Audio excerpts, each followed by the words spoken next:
بھی پکڑا جائے گا تو پھر جو اس کے پیچھے بندہ تھا وہ بھی پکڑا جائے گا. یہ 3 لوگ ہیں, انہوں نے پکڑے ضرور جانا ہے, آج نہیں تو کل پکڑے ضرور جائیں گے.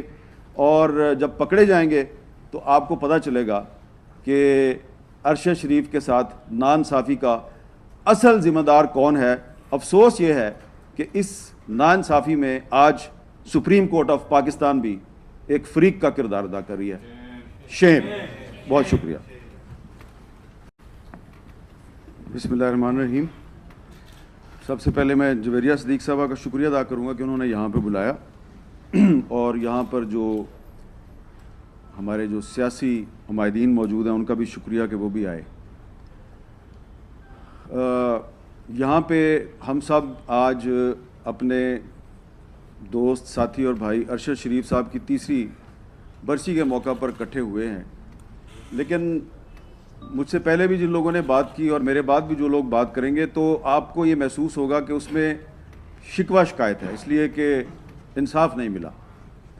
اور انصاف کے لیے شاید اگر کوشش کی جاتی, اگر حکومت کی طرف سے اور متعلقہ اداروں کی طرف سے, تو شاید ہمارے لہجوں میں اتنی تلخی نہ ہوتی. لیکن نہ صرف یہ کہ انصاف فراہم نہیں کیا گیا, بلکہ انصاف فراہم کرنے کے لیے جس نے بھی کوئی کوشش کی تو اس کو نہ صرف ڈسکریج کیا گیا بلکہ ڈرایا دھمکایا بھی گیا. تو اب یہاں پہ مطیع اللہ جان صاحب نے ارشد شریف صاحب کے ساتھ جو ان کی زندگی کے واقعات ہیں وہ شیئر کیے. میں بھی بہت سے واقعات شیئر کر سکتا ہوں, لیکن صرف ایک بات آپ کو بتاؤں گا کہ ارشد شریف پاکستان سے گئے ضرور تھے,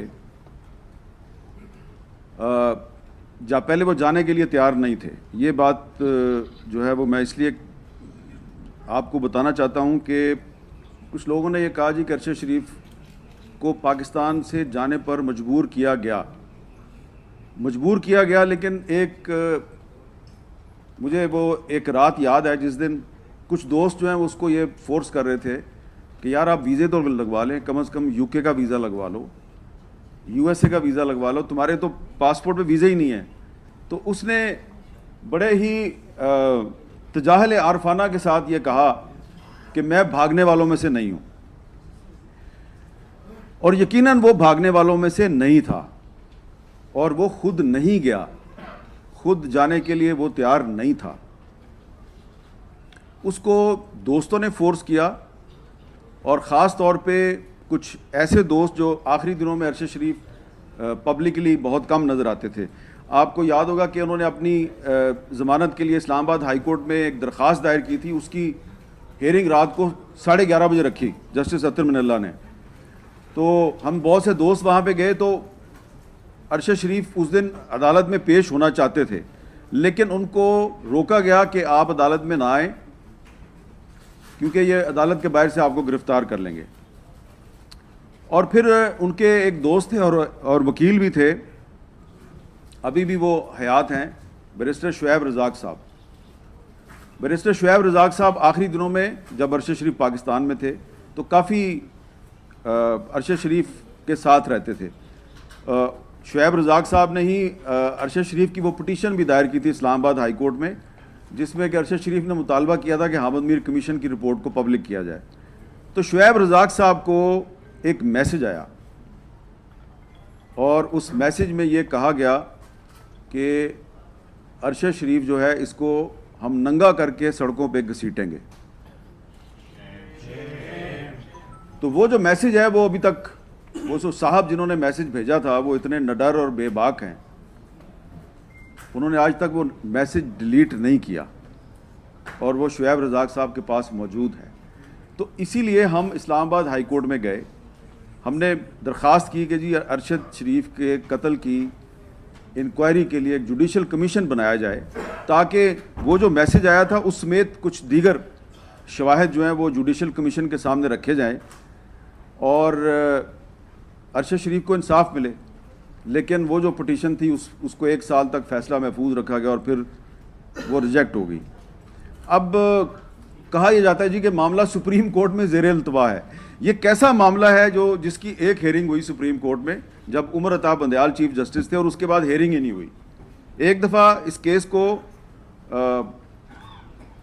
اعلان کیا گیا کہ اس کی ہیئرنگ ہوگی لیکن پھر اس کی سماعت ہی نہیں ہوئی. تو اس کا کیا مطلب ہے؟ اس کا مطلب یہ ہے کہ اس وقت اکتوبر 2022 میں جن لوگوں نے ارشد شریف کو کینیا میں شہید کیا وہ لوگ آج بھی اتنے طاقتور ہیں کہ وہ اس کیس کو آگے نہیں چلنے دے رہے. تو ارشد شریف کی شہادت کے بعد سے بھی پچھلے 3 سال میں تقریباً 16 صحافی جو ہیں پاکستان میں وہ ٹارگٹ کلنگ کا نشانہ بنے, اور جن پر جھوٹے مقدمے بنے ان کی تو تعداد بہت زیادہ ہے.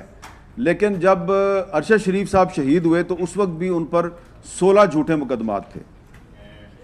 اور جب یہ اسلام آباد ہائی کورٹ میں جو ہم نے پٹیشن دائر کی تھی اس میں جویریہ صدیق صاحبہ بھی بعد میں پارٹی بن گئی تھی, تو ایک اس کیس کی سماعت کے دوران جج صاحب جو ہیں انہوں نے اسلام آباد پولیس سے پوچھا کہ یہ بتائیے کہ ارشد شریف پہ کتنے مقدمے تھے.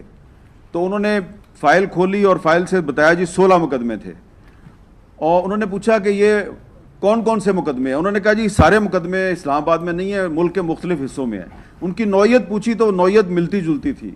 بعض مقدمات جو ہیں اس کے جو مدعی تھے وہ مدعی جو ہیں وہ ان کے نام اگر میں آپ کو بتاؤں تو ان میں سے ایک آدمی جو ہے اس نے 2021 میں میرے خلاف بھی درخواست دی, میرے خلاف بھی غداری کا مقدمہ کرایا, اس نے اور بھی بہت سے لوگوں کے خلاف مقدمے کرائے ہوئے ہیں. تو وہ جو ہے نا وہ سب کو پتہ ہے کہ وہ لوگ کس کے کہنے پر مقدمات درج کرواتے ہیں. تو عدالت نے یہ پوچھا کہ یہ بتائیے کہ وہ کون سے گواہان ہیں جن کی گواہی جو ہے وہ FIR میں بیان کی گئی ہے, اور اگر ارشد شریف پر آپ نے غداری کے اور دہشت گردی کے مقدمے بنائے ہیں تو مدعی کے بارے میں تو چلے ہم کچھ نہ کچھ اندازہ لگا سکتے ہیں, لیکن اس میں گواہ بھی لکھے گئے ہیں. گواہ کون سے ہیں؟ تو اس کے بعد اسلام آباد پولیس نے جو تفصیل عدالت میں بتائی اس کے بعد پھر جج صاحب نے کہا جی میں فیصلہ محفوظ کرتا ہوں, اور پھر 1 سال تک فیصلہ محفوظ رہا.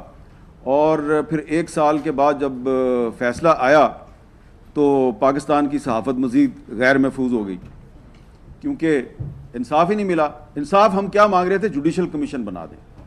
تو اس لیے اب یہاں پر کچھ ہمارے سیاسی قائدین بھی موجود ہیں, وہ بھی کہتے ہیں جی پاکستان میں آئین اور قانون کی بالادستی ہونی چاہیے. انہوں نے تحریک تحفظ آئین بنائی ہوئی ہے, اور ارشد شریف بھی یہی مطالبہ کر رہے تھے کہ پاکستان میں آئین اور قانون کی بالادستی ہونی چاہیے. اور جو بات میں نے آپ کو پہلے بتائی کہ وہ ان کو اس لیے کینیا میں ٹارگٹ کلنگ کا نشانہ بنایا گیا کہ انہوں نے پاکستان واپس آنے کا فیصلہ کر لیا تھا, اور پاکستان واپس آ کے انہوں نے یہ چیز شیئر کی اپنے کچھ دوستوں کے ساتھ کہ اگر مجھے صحافت نہیں کرنے دی جائے گی تو کوئی بات نہیں, میں سڑکوں پہ شو کیا کروں گا. تو ان کا پاکستان واپس آنا جو ہے وہ کچھ لوگوں کے لیے بہت بڑا خطرہ بن گیا. تو اس لیے ان کو کینیا میں انتہائی بہیمانہ ظالمانہ انداز میں شہید کیا گیا. اور جس فیکٹس فائنڈنگ رپورٹ کا ذکر ہو رہا ہے اس میں واضح طور پہ اس میں بھی کہا گیا ہے کہ یہ ٹارگٹ کلنگ تھی, اور بعد میں جو کینیا کی ایک کورٹ کا فیصلہ آیا ہے جس کی جو پٹیشنر تھی وہ جویریہ صدیق صاحبہ تھی, تو اس میں بھی یہ کہا گیا کہ یہ ٹارگٹ کلنگ ہے. تو میں صرف یہ عرض کروں گا کہ ارشد شریف صاحب جو ہیں ان کے قاتل مزید 2 سال 3 سال بچتے رہیں گے, لیکن سب کو پتہ ہے قاتلوں کے بارے میں. تو آج نہیں تو کل انہوں نے بے نقاب تو ہونا ہے. بے نقاب تو وہ ابھی بھی ہیں ہمارے سامنے, لیکن وہ دنیا کے سامنے اور اپنی فیملیز کے سامنے بھی بے نقاب ضرور ہوں گے, اس لیے کہ وہ بڑے بے باک ہیں, اور انہوں نے ابھی تک وہ میسج ڈیلیٹ نہیں کیا جو انہوں نے بیرسٹر شعیب رزاق کو بھیجا تھا. اور میں سمجھتا ہوں کہ وہ میسج جو ہے وہ جس نے بھیجا ہے وہ اگر کبھی پکڑا گیا تو پھر وہ یہ بھی بتائے گا کہ یہ میسج بھیجنے کا اس کو حکم کس نے دیا تھا. اور جب وہ حکم دینے والا بھی پکڑا جائے گا تو پھر جو اس کے پیچھے بندہ تھا وہ بھی پکڑا جائے گا. یہ 3 لوگ ہیں, انہوں نے پکڑے ضرور جانا ہے, آج نہیں تو کل پکڑے ضرور جائیں گے. اور جب پکڑے جائیں گے تو آپ کو پتہ چلے گا کہ ارشد شریف کے ساتھ ناانصافی کا اصل ذمہ دار کون ہے. افسوس یہ ہے کہ اس ناانصافی میں آج سپریم کورٹ آف پاکستان بھی ایک فریق کا کردار ادا کر رہی ہے. شیم. بہت شکریہ.